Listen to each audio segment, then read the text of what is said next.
All right, this is a good one, man. All of us have an aspiration, I think, of part of the American dream being owning where you live, right? I know it was huge for me and my wife, but now, is it the wrong thing? Let's debate. The CEO of RE/MAX, Nick Bailey, and real estate guru, social media influencer, Grant Cardone. It's good to have you both. Gentlemen, thank you for doing this, okay? Yeah, Chris, good to be here with you. Looking jacked tonight, by the way. Thank you very much. So let's do point counterpoint. Nick, we hear that rates are going up, people are nervous, but you say, no, home ownership is still the right long-term bet. Well, look, first and foremost, homeownership is a personal journey for everyone, and so there's not a one-size-fits-all, but there have proven to be a couple of benefits that most people look at. One of them is financial, and the second is emotional. The average renter's net worth in our country is $6,000, where the average homeowner's net worth is over $200,000. And when you look at the financial component of home ownership over the long haul, look at just the last 10 years. The average homeowner has increased their equity over $225,000. Okay. And I think that the last 3 years especially has proven sanctuary is home. And so there are a number of benefits that have proven home ownership is great for a lot of people. E squared, Cardone, equity and emotional attachment to the hearth. What do you got for that? Well, that's not finance. That's not finances, Mr. Cuomo, as you know, okay? The cost of home ownership is outrageous. When you put together the cost of interest, property taxes, maintenance, and fees, you got 12% broker fees going in over a 10-year ownership.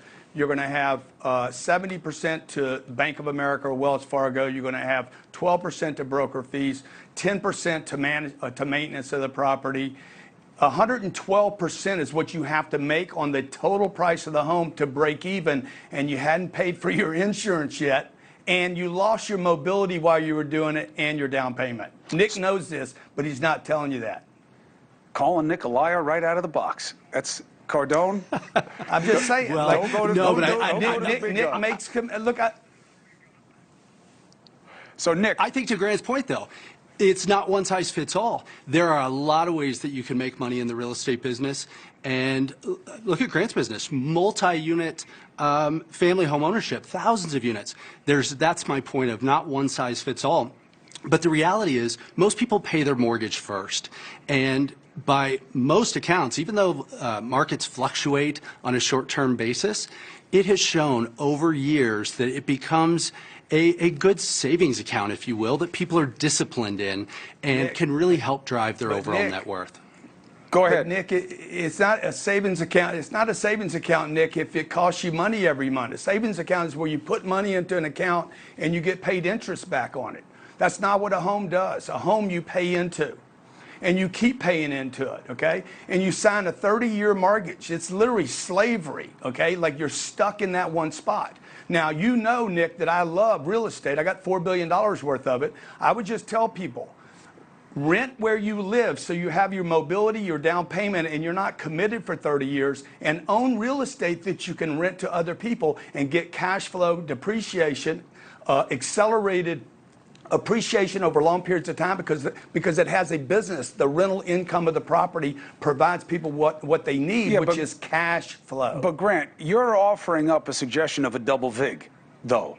So now I got to pay my rent, okay, which is money out the window, although it gives me mobility, and you want me to have an investment property. Most people can only swing the bat one time.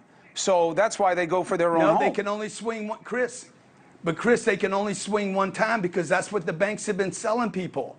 The banks are saying, oh, the home ownership is the dream. It was back in the 50s and 60s when your grandparents came to this country. It is not the same thing today. We don't have factories. We don't have jobs. We have people literally that are moving into homes that they cannot get out of. And when we have unemployment in 2023, like I predict that we will have, you're going to have people stuck in homes. By the way, anybody that bought the last 2 years is probably behind 10 or 15% from what they paid in this big hot bubble that we're in, and they won't be able to move from where they are. Last question to you, Nick, and I appreciate you both for doing this. The cost of money's going up, and that is making a lot of people rethink it. Do you think this is a time to stay on the sidelines? Two things on that. One is There is timing in real estate and home ownership, but the timing is not what most people think. It's not time the market or time the perfect rate. The timing is about, is it good for me? Is it good for my family? Do I have a job that I'm secure with? And so it's about timing on the personal, individual level. But there's a saying in our business, you marry the house and you date the rate. There's always an opportunity to look at alternate products. In the financial world, you don't have to do a 30-year fixed. There are adjustable rate mortgages at lower rates and the opportunity to refinance. I mean, let's face it, the average homeowner has their home in this country 8 years. And if you look at the data behind it, decade over decade, for many people, even at the cost of borrowing money to make that happen, it can still be a positive outcome for their overall net worth. Hey, thank you for watching. Please go to newsnationnow.com, newsnationnow.com, and you can find NewsNation on your television provider. And don't forget to click the red subscribe button down below. Then you will get more of NewsNation's fact-driven coverage.